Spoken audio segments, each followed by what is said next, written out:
Certo. Boa noite a todos, então. Vamos estar dando início ao nosso momento de louvor. A gente pode estar orando antes e entregando esse momento nas mãos do Senhor.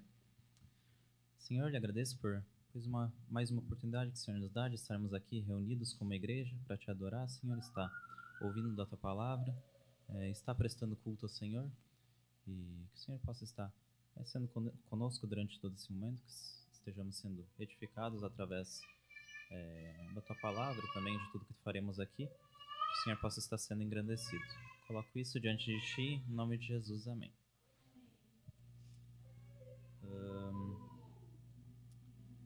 Então, quando a gente se reúne aqui como irmãos, como igreja, né, a gente tem o objetivo aqui de prestar culto ao Senhor, né? E para que a gente preste culto ao Senhor, ele deve ser o centro do culto, né? Ele deve ser engrandecido, deve ser exaltado, deve estar realmente sendo engrandecido por nós, né? E de fato Deus é digno de toda adoração, todo louvor. Tudo que a gente conhece veio dele, por meio dele, né? E ele está acima de tudo e a gente pode estar louvando a esse Deus grandioso. O primeiro louvor que a gente vai estar cantando é Louvado Seja. Aqueles que puderem se colocar de pé para a gente cantar.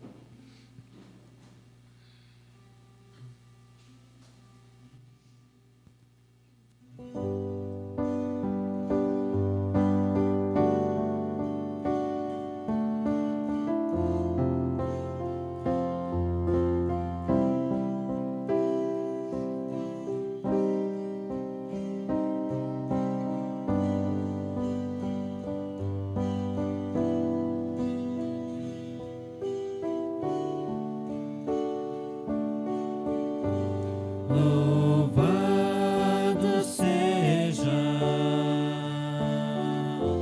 Senhor, teu nome, entronizado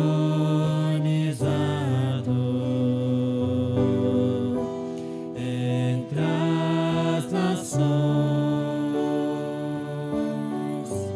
exaltarei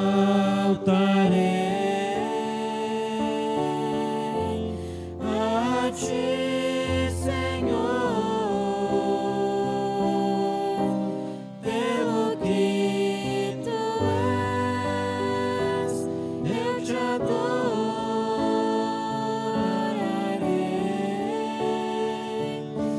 Recebe a minha adoração, que é fruto de tua graça em mim e do teu amor que restaura em mim o meu amor por ti, Jesus, engrandecerei, exaltarei teu nome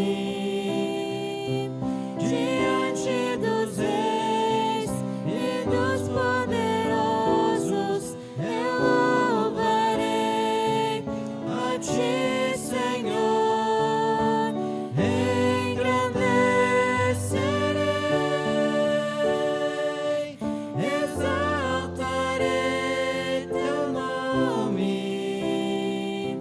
diante dos reis e dos poderosos. Eu louvarei a ti, Senhor.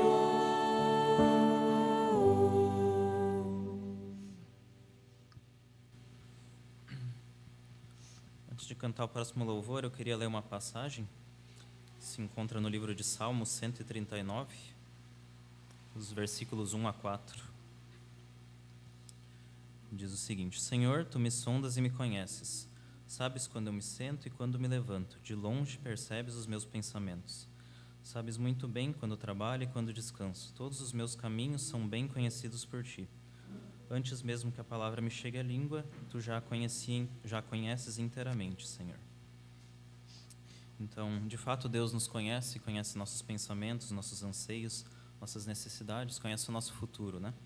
E Ele está cuidando de tudo como um Pai bondoso, que é o nosso bem. A gente pode estar louvando a Ele, porque Ele demonstra o seu amor dessa forma, né? E os próximos 2 louvores que a gente vai cantar, a gente vai estar lembrando disso, que são Diante da Cruz e Deus Somente Deus. Vamos cantar agora Diante da Cruz.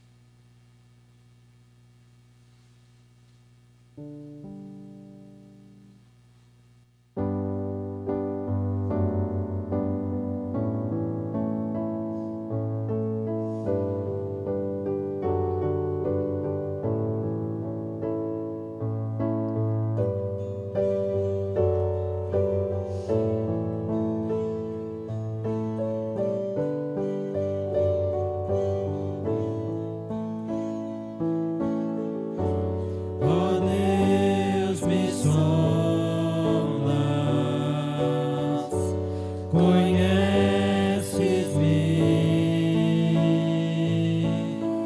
mesmo quando falho, eu sei, me amas,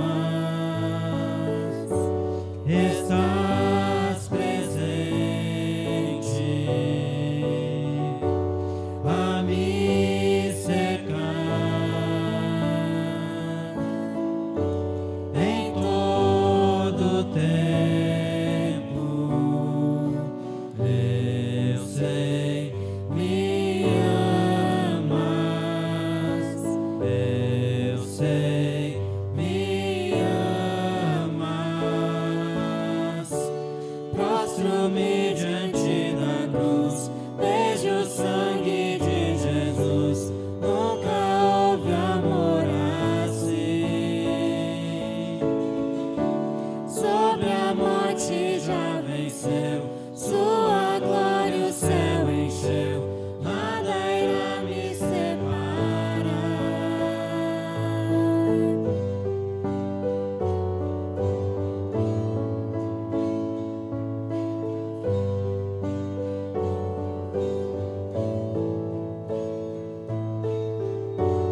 Tu és meu guia,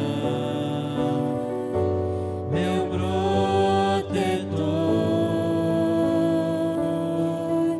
Tua mão me firma, eu sei, me amas. Eu sei, me amas. Prostro-me diante da cruz, vejo o sangue de Jesus. Nunca houve amor assim. Sobre a morte já venceu, sua glória o céu encheu. Nada irá me separar. O véu rasgou, o caminho abriu, tudo consumado está. O véu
Próximo louvor, Deus, somente Deus.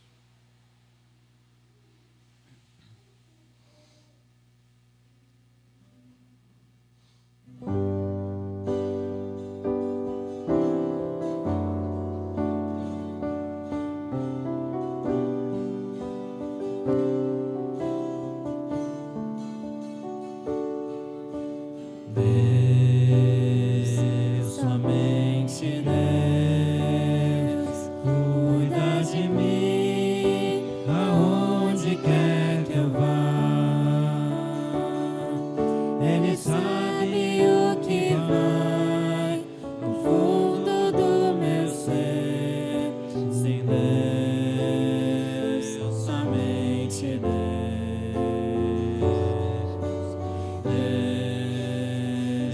Somente Deus pode alegrar todo meu viver. Sem caminhos maus eu andar, Ele sempre ajudará, me guiando com amor. Deus, o grande Rei, me ama mesmo sendo eu pecador. Eu quero então cantar, dar o meu louvor a Deus, somente a Deus. Quero agradecer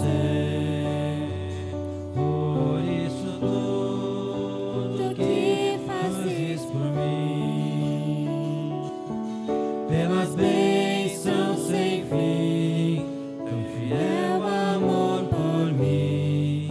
Confio sempre em ti.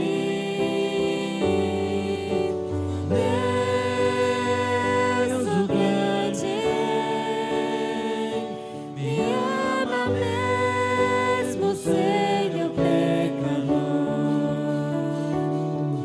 Eu quero então cantar, dar o meu louvor a Deus, somente a Deus. Eu quero então cantar, dar o meu louvor a Deus, somente a Deus.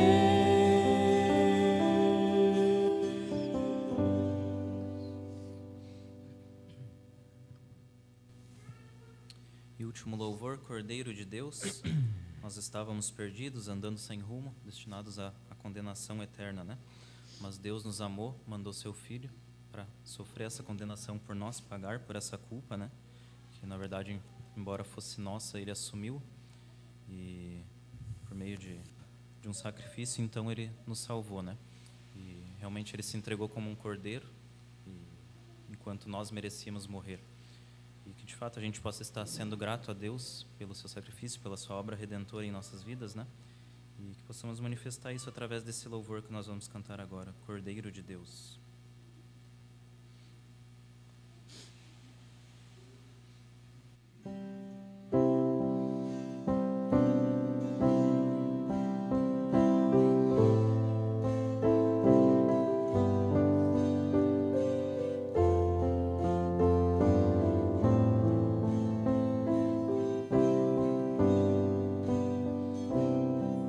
Teu Santo Filho sem pecar foi enviado para levar um peso que era todo meu e se tornar Cordeiro de Deus. Seu presente de amor foi rejeitado pelos seus.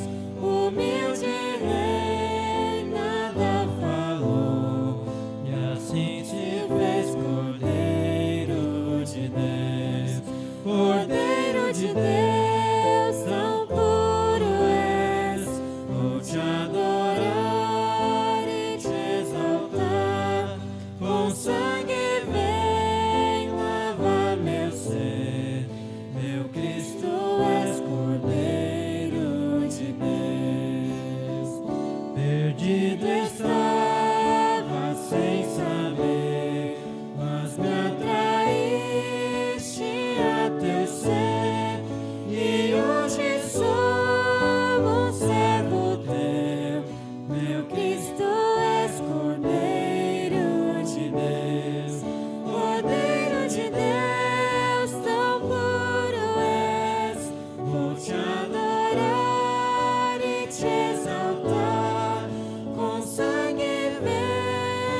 Gostaria então de chamar o pastor à frente. As crianças, os professores podem estar vindo também.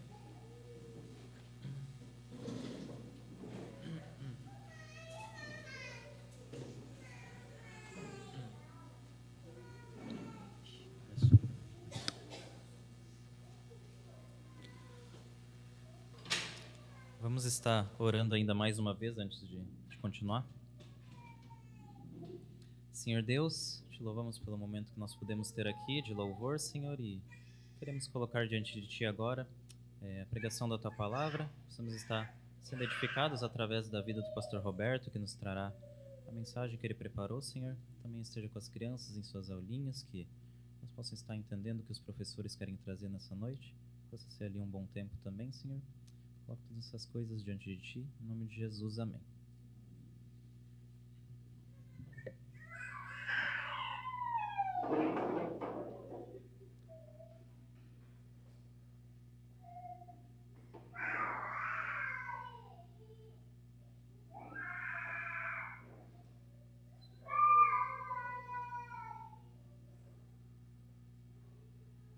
Boa noite. Chegamos ao final do mês, última semana do mês, né? E nós queremos estar lembrando que a Nicole está nos deixando nos próximos dias. Não sei se a Nicole vai poder estar aqui na quinta-feira, mas ela já embarca, né, para o Pará na madrugada de sexta-feira. Então, passou aqui esse mês, nós louvamos a Deus pela oportunidade, né, que Deus concedeu a Nicole de estar aqui. Está entrando aqui para a última fase de muitas circunstâncias na sua vida, né? Última fase de seminário, última fase de solteirice.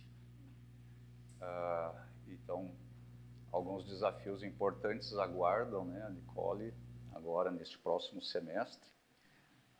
Então, eu não sei se a Nicole vai estar aqui na quinta-feira, mas eu queria chamar a Nicole então para vir, para nós orarmos por ela hoje. E se você não participa das reuniões nas quintas-feiras, não esqueça de se despedir da Nicole hoje, né? Porque a próxima vez que você ver a Nicole será a senhora Nicole, como é o da Costa, né? Vai ser mais a senhorita Nicole Kepler. Então nós vamos orar. Eu queria convidar você a se colocar em pé, por favor. A Nicole já tem compartilhado, né, ao longo desse mês os seus pedidos de oração, nos ajudou nas noites de oração aqui nas quintas-feiras, né, trazendo especialmente assuntos missionários, né, nos lembrando a esse respeito. E nós queremos então orar e como igreja, né, estejamos agora orando pela Nicole mais continuamente, né, por esses dias que vêm, porque é um curso para concluir e é um casamento para se realizar, né, aí no espaço de alguns poucos meses, não é, Nicole? Então vamos orar. Pai, quero te agradecer pela vida da Nicole, porque o Senhor deu essa oportunidade a ela, a sua família e a nós, de tê-la conosco nesses dias. Obrigado que o Senhor supriu todas as necessidades. Ela pôde passar esse tempo aqui com a sua família, com a igreja, nos ajudando, servindo. Certamente o Senhor também a tem encorajado e tem renovado as suas forças. E queremos, como igreja, Senhor, pedir por ela, por estes próximos meses, por este semestre, pela conclusão do seu curso, pelos preparativos para o seu casamento. Queremos pedir a Tua graça sobre a vida da Nicole, dá a ela, Senhor, condições de concluir os seus estudos, as matérias que ainda vêm pela frente, que ela precisa realizar, fazer os trabalhos, enfim, e assim poder concluir esse curso, Senhor, de 4 anos que ela tem estado lá naquele seminário. Abençoe, Senhor, a vida dela, ali com os seus colegas, com toda a equipe, que seja um semestre de muita bênção para Nicole, de muita alegria, de concretização, Senhor, deste treinamento, e continue suprindo também as suas necessidades emocionais, financeiras, enfim, de saúde, tudo que ela precisa, Senhor. Também quanto ao seu casamento, agora muitas coisas para providenciar, planejar, para que esse ato de casamento possa acontecer ali no final do ano. Que o Senhor também abençoe Hélio e Natan nesses preparativos, conduz, Senhor, os seus planos, supre cada necessidade que eles têm, e assim possam ter ainda, cada dia, a confirmação dessa Tua vontade na vida deles.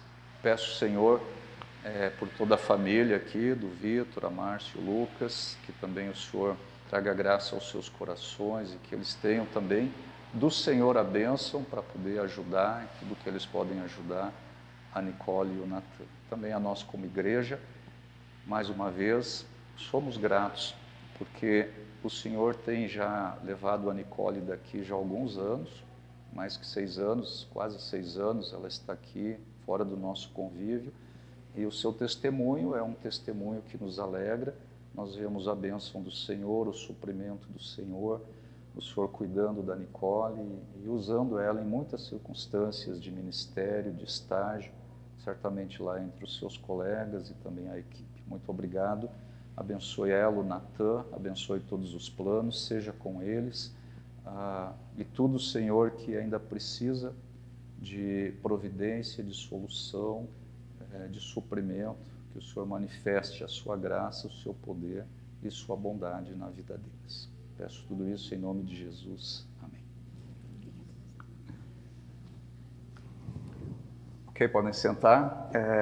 Nós vamos continuar aqui. Nós estamos tratando, já há muitos meses a respeito deste assunto, deste tema, o tema da providência divina.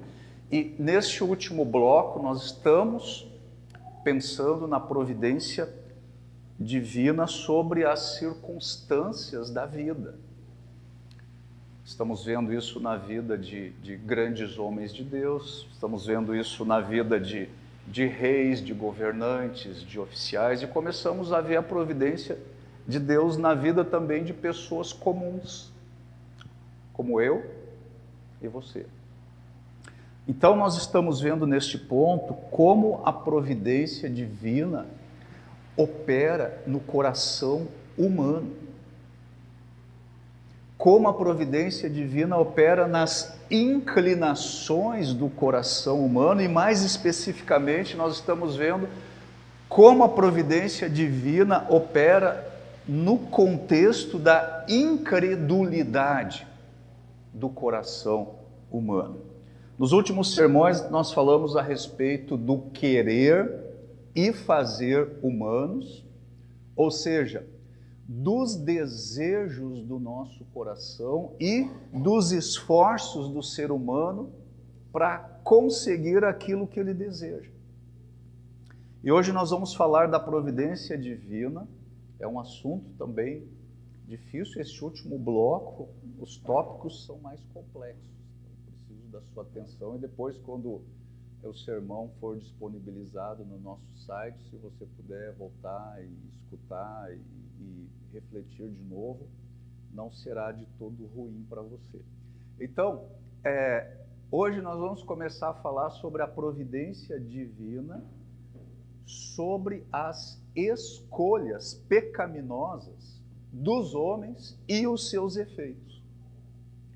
E dentro desse assunto de providência divina, esse tópico aqui é um tópico inevitável.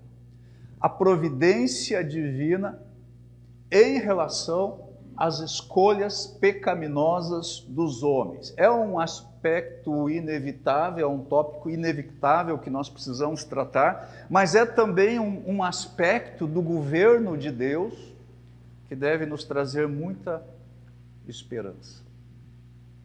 Sempre é muito mais fácil nós falarmos sobre a vontade justa que é ordenada por Deus na sua palavra, do que das escolhas pecaminosas do coração humano que são permitidas por Deus.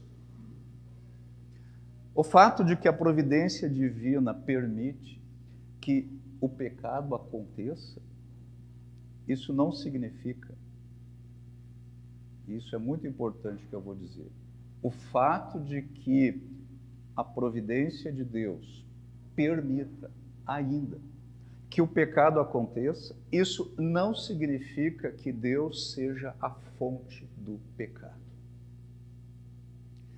Nem que o homem não seja moralmente responsável por seus pecados. O homem é moralmente responsável pelos seus pecados, mas as Escrituras nos ensinam frequentemente que a providência de Deus sobre as escolhas pecaminosas dos homens, ela é todo abrangente e ela é esperançosa. E saber esta verdade deveria nos fazer muito mais vigilantes e muito mais cuidadosos em relação ao pecado.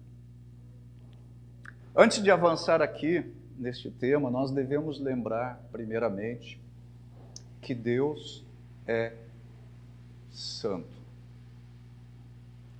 Ele é 3 vezes santo.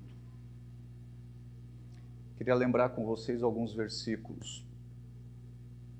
Vamos lá para Isaías, capítulo 6, versículo 3.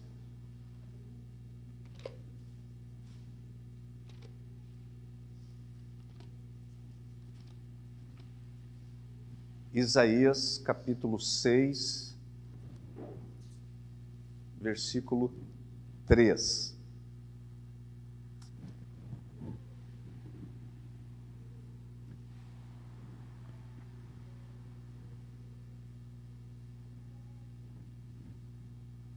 E aqui nós lemos o seguinte: diziam em alta voz uns aos outros: Santo, Santo, Santo é o Senhor dos exércitos.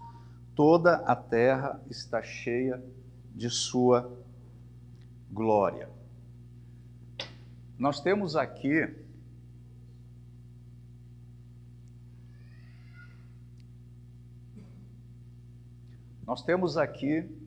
essa tríplice repetição aí da santidade de Deus. Você percebeu? Santo, Santo, Santo.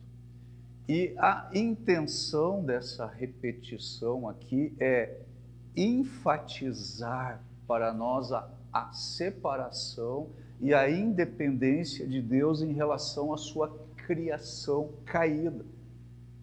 E aqui o profeta está dizendo que ele é perfeito em santidade, ele é perfeito em sua glória, mas os homens caídos, eles recusam glorificá-lo. E isso é o ensino que nós encontramos lá na carta aos Romanos. Paulo diz isso, lá no capítulo 1, nos versículos 21 a 23. Outro texto, Apocalipse, capítulo 4,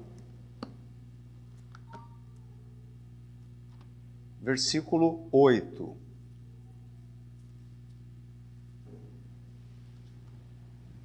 Apocalipse 4, 8.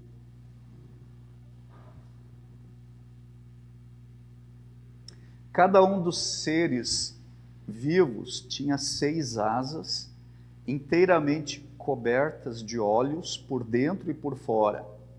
Dia e noite repetem sem parar: Santo, Santo, Santo é o Senhor Deus, o Todo-Poderoso, que era, que é e que ainda virá.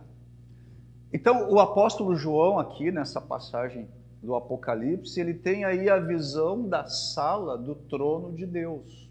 Foi a mesma coisa que vimos lá em Isaías 6. E ele viu aquele que estava sentado no trono.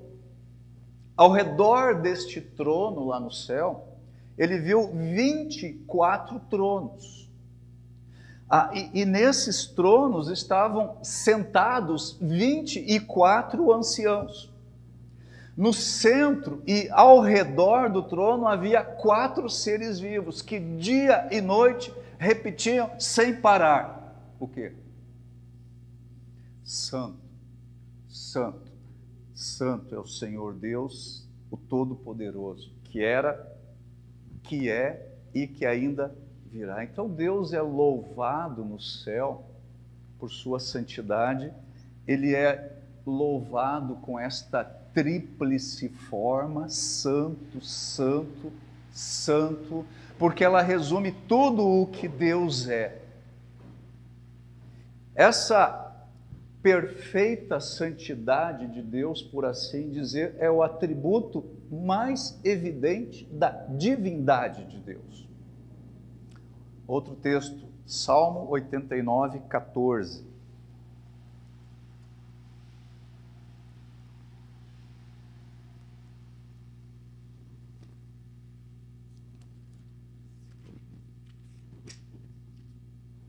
Salmo 89, 14.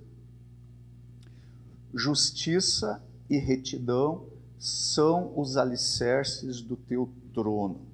Amor e verdade vão à tua frente. Então veja, aqui o salmista ele está louvando a Deus por alguns dos seus atributos. Justiça e retidão, amor e verdade. Esses atributos manifestam para a gente, ou demonstram para a gente, a confiabilidade de Deus. Outro texto. Agora lá no profeta Abacuque.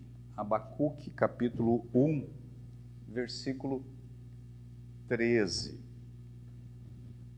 Daqueles livros difíceis de achar, né? Abacuque, se você não está no aplicativo, obviamente, né?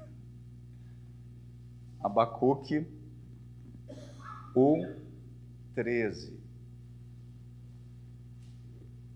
E aqui o profeta diz: mas tu és puro e não suportas ver o mal e a opressão.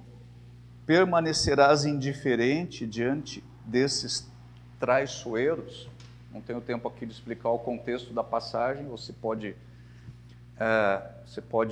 ler a esse respeito ou pode vir para a reunião de jovens, né? Eles estão fazendo aí o estudo do panorama do Antigo Testamento, aí quando chegarem aqui em Abacuque, vão explicar o contexto da passagem. Mas nessa passagem aqui, o profeta Abacuque, ele está perplexo. Existe aqui um dilema no coração do profeta, e este dilema é um dilema sobre Deus. E ele diz aí nesse versículo: és puro e não suportas ver o mal e a opressão. Ele está dizendo o seguinte, que Deus é puro demais para contemplar o mal.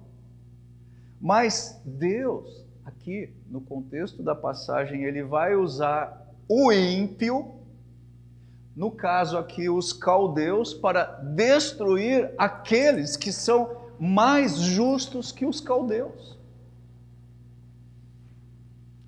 Por fim, ainda dentro deste pensamento que eu estou tentando construir aqui, Sofonias. Agora, se você não sabe onde está Sofonias, é o próximo livro. Sofonias, capítulo 3, versículo 5.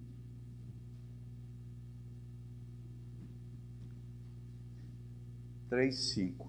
Mas o Senhor ainda está na cidade e não pratica o mal. A cada dia ele faz justiça e nunca falha.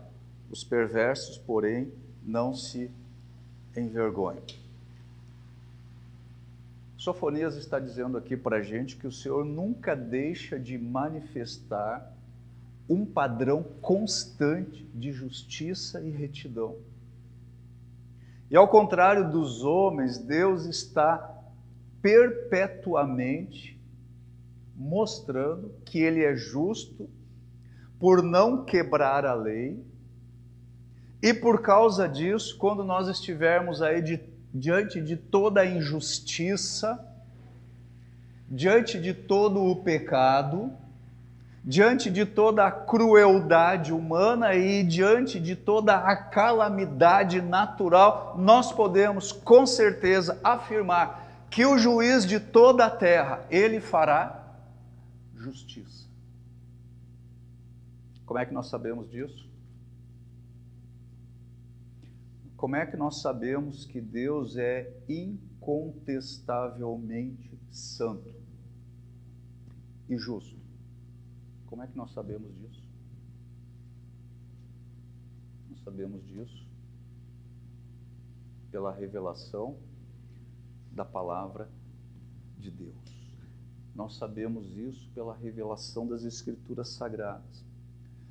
Então, saber que o caráter de Deus, conforme tenho demonstrado aqui nesses poucos versículos, saber que o caráter de Deus é impecável, que Deus é santo, e não só santo, ele é 3 vezes santo, que ele é justo em tudo o que ele ordena e em tudo o que ele permite, saber que ele não pode contemplar o mal porque ele é puro demais. Isso vai nos ajudar a entender a providência de Deus em governar as escolhas pecaminosas dos seres humanos e também nos ajudará a entender que Deus, ao governar as escolhas pecaminosas dos homens, ele não se torna impuro, ele não se torna injusto e ele não se torna mau.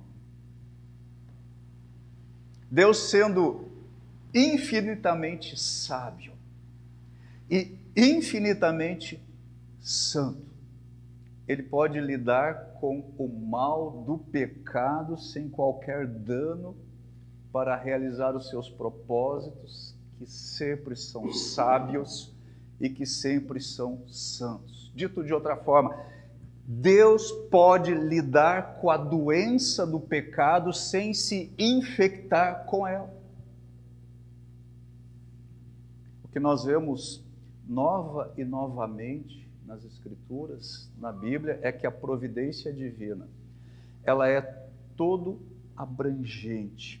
Ela pode governar o bem, ela pode governar o mal, e sendo assim, sendo isso verdade, e isso é verdade, Deus tem o poder para dirigir as escolhas humanas, sejam elas boas, sejam elas más. E este governo de Deus sobre as escolhas humanas é sempre de acordo com os seus propósitos santos. Sabe o que isso significa, irmãos? Isso significa que Deus guia as escolhas boas e Ele guia as escolhas más de todos os seres humanos com justiça, com santidade, com bondade, com sabedoria, de uma forma perfeita. É difícil, né? É complexo, né? A conclusão legítima dessa verdade é que o ser humano, ele não tem uma autodeterminação suprema nas escolhas que ele faz. E para complicar mais um pouco ainda, o fato de o homem não ter uma autodeterminação suprema nas escolhas que ele faz, não significa que ele não seja moralmente responsável pelas escolhas que ele faz. Agora eu confundi bastante, né? Dito isso, vamos nos concentrar a partir de hoje em alguns exemplos aí de pecado onde houve o governo da providência divina. E nós vamos começar com uma das mais famosas e esperançosas histórias de pecado e tristeza nas Escrituras. Nós vamos voltar de onde nós vamos voltar para onde encerramos na semana passada. Venha comigo para Gênesis, capítulo 50, versículo 20.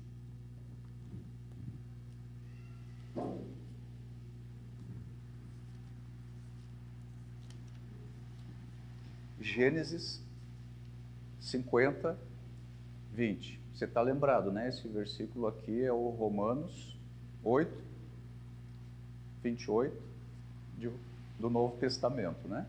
Romanos 8, 28 diz o quê? Sabemos que todas as coisas cooperam para o bem daqueles que são chamados segundo o seu propósito. Romanos 8, 28, sabemos bem desse texto. Gênesis 50, 20 é este Romanos 8, 28 lá do Antigo Testamento. O que diz aqui? Você deve estar lembrado. José já está diante dos seus irmãos, já se apresentaram ali, os seus irmãos já reconheceram José, viram que estavam na presença de José, e agora tem aquela conversa, aquele tete a tete ali, e ele vai explicar para eles o que aconteceu com ele. E ele diz o seguinte: vocês pretendiam me fazer o mal, mas Deus planejou tudo para o bem. Colocou-me neste cargo para que eu pudesse salvar a vida de muitos. Agora, a história de José aqui do Egito é uma história que mostra como Deus livrou o seu povo de morrer de fome. Mas até que chegasse esse momento aqui de Gênesis 50, 20, isso que nós estamos lendo aí, até que chegasse esse momento aqui, José, ele foi vendido por seus irmãos como um escravo para o Egito. José, ele foi injustiçado antes de ele chegar ao Egito, e ele foi injustiçado quando ele já estava no Egito e ficou ali como um escravo. Mas aqui, perto do final da história, aqui perto de Gênesis 50, nesse versículo 20, nós temos essa afirmação aqui, que é uma afirmação impressionante da parte de José. Vocês pretendiam me fazer o mal. Na verdade, eles fizeram o mal, não só pretendiam. Vocês pretendiam me fazer o mal, mas Deus planejou tudo para o bem. Colocou-me nesse cargo para que eu pudesse salvar a vida de muitos. Vamos examinar essa afirmação aqui um pouco mais de perto. Não esquecendo que o nosso ponto de hoje é o quê? É entender que Deus governa as escolhas pecaminosas dos homens. Esse é o nosso ponto. Muito bem. Nós sabemos que muitos anos antes da chegada da fome lá em Canaã, existia um conflito muito triste entre os 12 filhos de Jacó, os irmãos de José. Os irmãos de José, eles odiavam José. E isso se devia pelo menos a duas razões. Primeiro, o favoritismo de Jacó, que era o pai de José, por José, o favoritismo paterno. E por segundo, os sonhos de José que prediziam que um dia ele seria o quê? Alguém de muita autoridade, e que os seus irmãos se prostrariam diante dele. Vamos lembrar isso? Gênesis capítulo 37, 4 e 5 e depois o 8.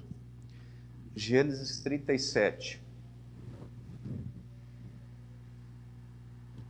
4 e 5 e depois o versículo 8. Os irmãos de José, por sua vez, o odiavam, pois o pai deles o amava mais que a todos os outros filhos. Não eram capazes de lhe dizer uma única palavra amigável. Versículo 5. Certa noite, José teve um sonho, e quando o contou a seus irmãos, eles o odiaram ainda mais. E o versículo 8. Seus irmãos responderam: você imagina que será nosso rei? Pensa mesmo que nos governará? E odiaram ainda mais por causa de seus sonhos e da maneira como os contava.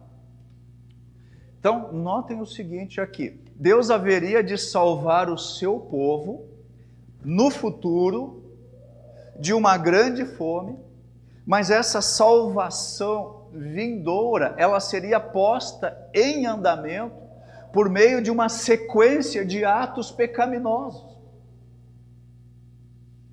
E esses atos incluíam o favoritismo paterno, incluíam a inveja, incluíam o ódio por parte aí dos irmãos de José. Este ódio que os irmãos de José tinham por ele quase resultou em um assassinato. Você está aí em Gênesis 37, os versículos 18, 19 e 20. Quando os irmãos de José o viram, o reconheceram de longe. Antes que ele se aproximasse, planejaram uma forma de matá-lo. Lá vem o sonhador, disseram uns aos outros: vamos matá-lo e jogá-lo numa dessas cisternas. Diremos a nosso pai: um animal selvagem o devorou. Então veremos o que será dos seus sonhos. Mas acontece que um dos irmãos dele, chamado Rúben, ele interveio em favor de José. E ele convenceu aí os outros irmãos a jogar José ali numa cisterna em vez de matá-lo. E a ideia de Rúben era mais tarde resgatar o seu irmão. Versículo 22, estou ainda em Gênesis 37. Versículo 22. Por que derramar sangue? Joguem-no nesta cisterna vazia aqui no deserto e não toquemos nele. Rúben planejava resgatar José e levá-lo de volta ao pai. Mas nós sabemos o que aconteceu aqui. Quando Rúben não estava por perto, o plano de assassinato, ele foi substituído pelo poder da avareza. E então surgiu a possibilidade de vender José como um escravo. E isso pareceu muito melhor para os irmãos de José, já que eles não teriam ganho algum em um mero assassinato do seu irmão. Então, nos versículos 25 a 28, nós lemos: mais tarde, quando se sentaram para comer, viram ao longe uma caravana de camelos vindo em sua direção. Era um grupo de negociantes ismaelitas que transportavam especiarias, bálsamo e mirra de Gileade para o Egito. Judá disse a seus irmãos: o que ganharemos se matarmos nosso irmão e encobrirmos o crime? Em vez de matá-lo, vamos vendê-lo aos negociantes ismaelitas. Afinal, ele é nosso irmão, sangue do nosso sangue. Seus irmãos concordaram. Então, quando os ismaelitas, que eram negociantes midianitas, se aproximaram, os irmãos de José o tiraram da cisterna e o venderam para eles por 20 peças de prata, e os negociantes o levaram para o Egito. Na sequência, os irmãos de José, então, ocultaram aquilo que eles tinham feito com José. Eles mataram um bode e eles mergulharam a túnica de José aí no sangue do animal. Por que eles fizeram isso? Eles fizeram isso para convencer o pai deles que José tinha sido morto por um animal feroz. Versículos 29 a 32. Algum tempo depois, Rúben voltou para tirar José da cisterna. Quando descobriu que seu irmão não estava lá, rasgou as roupas, voltou a seus irmãos e lamentou-se. O menino sumiu, e agora? O que farei? Então os irmãos mataram um bode, mergulharam a túnica de José no sangue do animal, enviaram a linda túnica para o pai com a seguinte mensagem: veja o que encontramos. Não será a túnica de seu filho? A história é muito triste, mas ela corresponde a uma sequência de eventos que levariam toda a família a ser salva da fome. Ok. Então eles venderam José como um escravo para o Egito. Agora, José ele está no Egito. E durante 13 anos, ele foi escravo e ele foi prisioneiro no Egito. Versículo 36. Enquanto isso, os negociantes midianitas chegaram ao Egito, onde venderam José a Potifar, oficial e capitão da guarda de Faraó. E no capítulo 39, versículo 20, mais tarde, já lá no Egito, pegou José e o lançou na prisão, onde ficavam os prisioneiros do rei, e ali José permaneceu. Você sabe quantos anos José tinha quando ele foi vendido como escravo para o Egito? 17 anos, quando seus irmãos o venderam para o Egito. A gente tem isso lá em Gênesis 37, no versículo 2. Gênesis 37, 2. Este é o relato de Jacó e sua família. Quando José tinha 17 anos, cuidava dos rebanhos de seu pai, trabalhava com seus meios irmãos, os filhos de Bila e Zilpa, mulheres de seu pai, e contava para o seu pai algumas das coisas erradas que os seus irmãos faziam. Então ele tinha 17 anos quando ele foi vendido como escravo para o Egito. Quantos anos ele tinha quando ele assumiu o posto de governador do Egito? 30 anos. Ele tinha 30 anos quando ele foi posto como governador de toda a terra do Egito. Capítulo 41, versículo 46. Capítulo 41, versículo 46. Tinha 30 anos quando começou a servir na corte do faraó, o rei do Egito. Depois de sair da presença do faraó, José foi inspecionar toda a terra do Egito.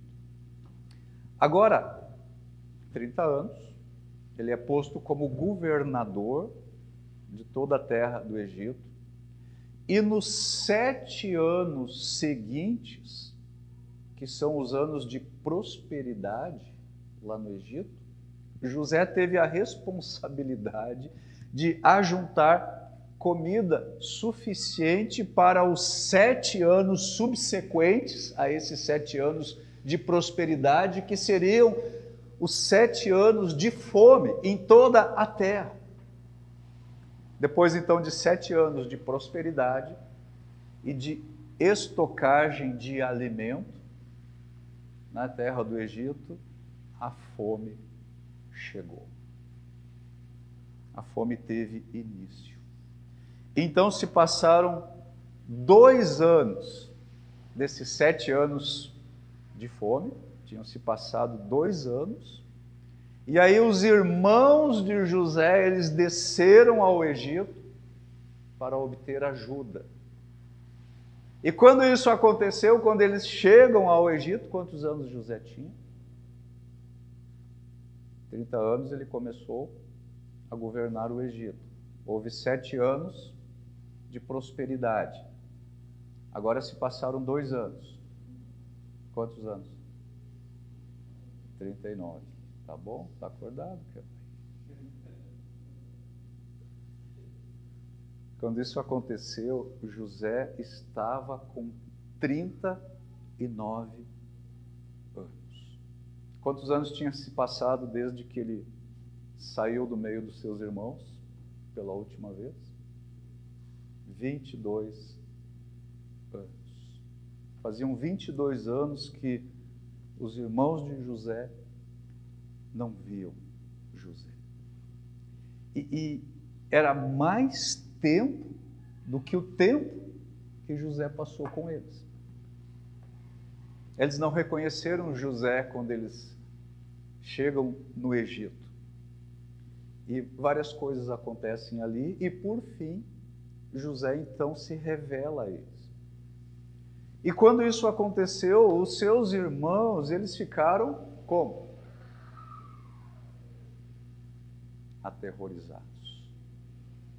Gênesis 45, 3. E nesta revelação de José aos seus irmãos, este momento aqui é um dos momentos mais dramáticos e mais emocionantes. Obviamente que eu não consigo transmitir a emoção do momento. Mas José está diante deles. Eles não tinham reconhecido José, e José diz: sou eu, José. Disse a seus irmãos: meu pai ainda está vivo? Mas seus irmãos ficaram espantados ao se dar conta de que o homem diante deles era José, e perderam a fala. José falou isso em hebraico, ele falava egípcio e hebraico. Quando ele fala isso para os seus irmãos, ele fala isso em hebraico. Ele diz: eu sou José. Ele disse o seguinte: Ani Yosef. Pode repetir isso comigo? Ani Yosef. Pode imaginar quando os seus irmãos ouviram isso? Ani Yosef. Eu sou José. E na sequência, José então pôde entender o que se passava aí na mente dos seus irmãos. E então José, ele deu para os seus irmãos a sua própria interpretação da providência divina e de tudo que tinha acontecido com ele. 45. Agora preste bem atenção, versículos 5 a 8. José disse para eles, depois de se apresentar: Ani Yosef, eu sou José. Agora não fiquem aflitos ou furiosos uns com os outros por terem me vendido para cá. Foi Deus quem me enviou adiante de vocês para lhes preservar a vida. A fome que assola a terra há 2 anos continuará por mais 5 anos, e não haverá plantio nem colheita. Deus me enviou adiante para salvar a vida de vocês e de suas famílias e para salvar muitas vidas. Portanto,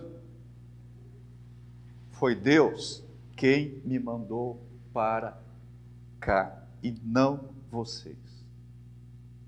E foi Ele quem me fez conselheiro do faraó, administrador de todo o seu palácio e governador de todo o Egito. Irmãos, o que nós estamos vendo aqui nesta fala de José? José, ele tinha a capacidade não somente de interpretar sonhos, mas ele também tinha a capacidade de interpretar a providência divina em sua vida. E nesta interpretação que ele oferece aqui nesses versículos 5 a 8, qual é a palavra-chave? É aquela que se repete em quase todos eles. Qual é a palavra-chave? A palavra-chave é enviou. Ela aparece 3 vezes nesta fala de José. Ela aparece aí no versículo 5, ela aparece no versículo 7 e ela aparece no versículo 8, que aqui na tradução da NVT está traduzido por mandou, que é a mesma palavra. Quem é que mandou ele para o Egito? Quem enviou ele para o Egito? E essa é a mesma interpretação do salmista. Lá no Salmo 105, versículos 16 e 17,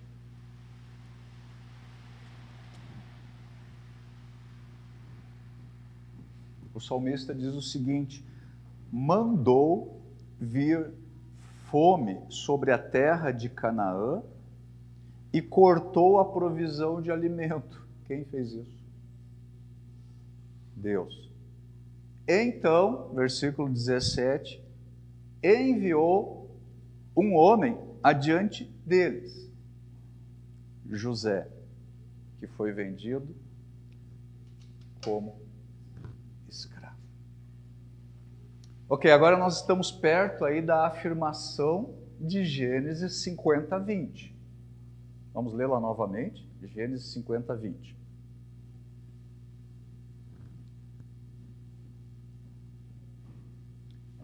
Vocês pretendiam me fazer o mal, mas Deus planejou tudo para o bem. Colocou-me neste cargo para que eu pudesse salvar a vida de muitos. Agora leia silenciosamente, leia de novo esse texto, esse versículo, para você ficar com isso aí na sua mente.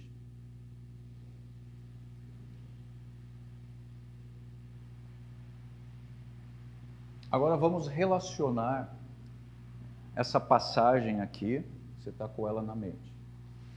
Vamos relacionar esta passagem aqui com a fala de José em 45:8. Gênesis 45:8. Portanto, foi Deus quem me mandou para cá, e não vocês. E foi Ele quem me fez conselheiro do faraó, administrador de todo o seu palácio e governador de todo o Egito. O que significa isso? As duas falas de José em perspectiva. O que significa isso? Significa que a intenção, e não só a intenção, também a ação dos irmãos de José, a intenção e a ação deles nunca foi a de enviar José para o Egito para um livramento futuro. Está claro isso? Isso nunca foi a intenção dos seus irmãos. Enviar José para o Egito pensando num livramento futuro. Eles não venderam José para o Egito para que ele, José, fosse na frente, preparando aí um grande livramento para eles mais tarde. Qual foi a intenção deles e a ação deles? A intenção deles e a ação foi a de vender José, ou seja, se livrar de José e ainda lucrar com isso. Isso foi a intenção e a ação dos seus irmãos. Isso é uma ação santa ou pecaminosa?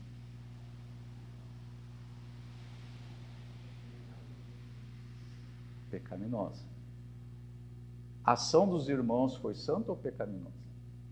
Pecaminosa. Mas a intenção de Deus neste ato de vender pecaminoso era bem diferente. A intenção de Deus não era pecaminosa.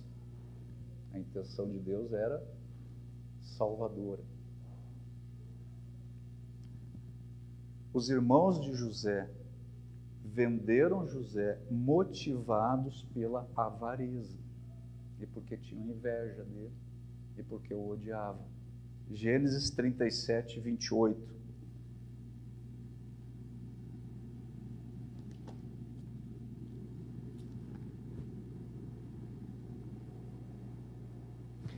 Gênesis 37, 28. Então, quando os ismaelitas, que eram negociantes midianitas, se aproximaram, os irmãos de José o tiraram da cisterna e o venderam para eles por 20 peças de prata. Então, seus irmãos ganharam aí 20 peças de prata, o valor mais ou menos médio para um escravo naquela época. 20 peças de prata. Eles venderam o seu irmão. Isso era santo ou pecaminoso? Mas o enviar de Deus era motivado pelo amor ao seu povo eleito. Em Gênesis 45, 7, mais uma vez.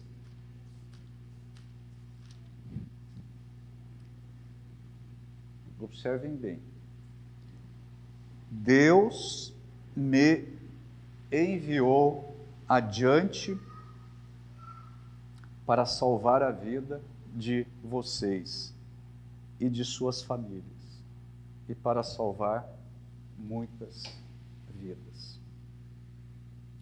Então nós temos este governo providencial de Deus nas escolhas pecaminosas que os irmãos de José tinham feito no passado com ele. Você pode perceber isso? Eles escolheram fazer o mal, eles realmente fizeram o mal, as ações dos seus irmãos eram ações pecaminosas, as escolhas que os seus irmãos fizeram em relação a José eram escolhas pecaminosas. Mas agora reparem aqui o que José diz para os seus irmãos. 45:5. 45:5. Agora não fiquem aflitos ou furiosos uns com os outros, por terem me vendido para cá. Foi Deus quem me enviou adiante de vocês para lhes preservar a vida. Agora, será que este conselho gracioso de José aqui para os seus irmãos, não fiquem aflitos e furiosos uns com os outros, será que esse conselho gracioso de José significa que os seus irmãos não tinham pecado? É claro que não. Eles tiveram ódio de José. Isso é pecado? Sim. No passado, eles estiveram a ponto de assassinar José. Isso é pecado? Eles venderam José para se livrar dele. Isso é pecado? Eles fizeram isso por avareza. Isso é pecado? Agora eles estavam aqui aflitos e furiosos uns com os outros. Por que será? Eles pretenderam, diz José lá em Gênesis 50, 20, e eles realmente fizeram o mal para com José. Os seus atos e as suas escolhas foram pecaminosos. Agora, essas palavras de José aqui, do coração amoroso de José, era para aliviar o sentimento de culpa de seus irmãos. Era para levá-los a um arrependimento verdadeiro. Porque é um arrependimento verdadeiro que conduz à vida, que conduz à esperança e que conduz também à liberdade. Então José não diz aí para os seus irmãos: agora não fiquem aflitos ou furiosos uns com os outros por me terem vendido para cá. Ele não diz isso porque eles não tinham pecado. Não se trata disso. Aquilo que os irmãos de José estão ouvindo de José nesse momento é uma obra-prima do reconhecimento da soberania e da providência divina, ou seja, do seu governo providencial sobre as questões boas e sobre as questões más da vida, sobre as escolhas pecaminosas dos corações humanos, sobre a providência de Deus nestas escolhas pecaminosas que os homens fazem em seu viver. É disso que se trata. Nós vamos continuar a partir daqui na próxima semana. Nós ainda vamos ver mais exemplos disso, do governo soberano de Deus sobre as escolhas pecaminosas dos seres humanos. Nós vamos continuar a partir daqui dessa experiência de José e de seus irmãos, aqui do final do livro de Gênesis. Curve sua cabeça, vamos orar.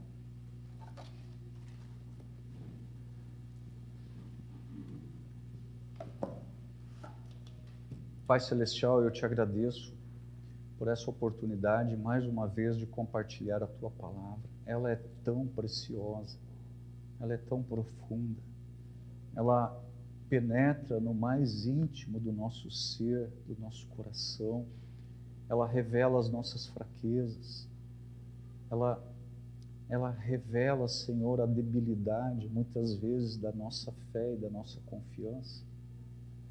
Mas é tão precioso, Senhor, poder olhar para esta doutrina da Tua Palavra, da Tua providência divina, do Teu governo soberano, inclusive, Senhor, sobre as escolhas pecaminosas dos seres humanos. O Senhor não é a fonte do pecado, o Senhor não pratica o mal, o Senhor nem pode contemplar o mal. Mas nós estamos vendo, especialmente nessa experiência de José, como o Senhor governa as escolhas pecaminosas dos seres humanos. E o Senhor faz isso sempre de acordo com os seus propósitos santos. Louvado seja, que o Senhor seja engrandecido em nós, no nosso meio, que nós possamos olhar para o Senhor a cada dia e ver este governo do Senhor soberano, assentado no seu trono, sendo louvado eterna e perpetuamente no céu. Santo, santo, santo é o Senhor. Abençoa-nos, Senhor, no restante dessa noite, em toda essa semana. Seja conosco, nos protege de todo o mal e das tentações e continua, Senhor, a completar a Tua obra na vida de todos nós. É o que eu te peço em nome de Jesus. Amém.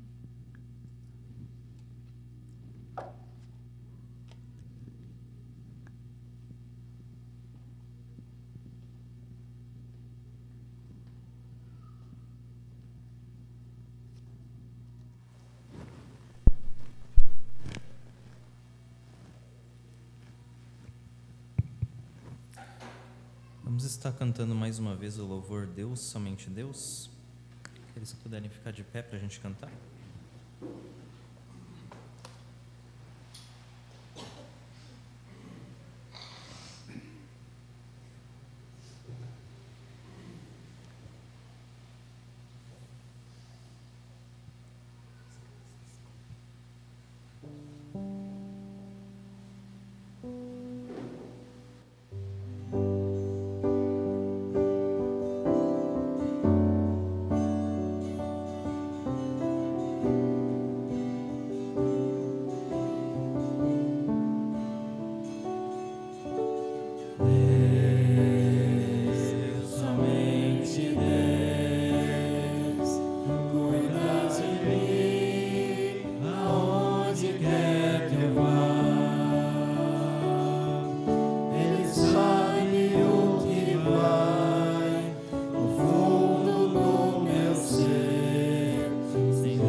encerrando então o nosso momento de culto. Uma abençoada semana a todos.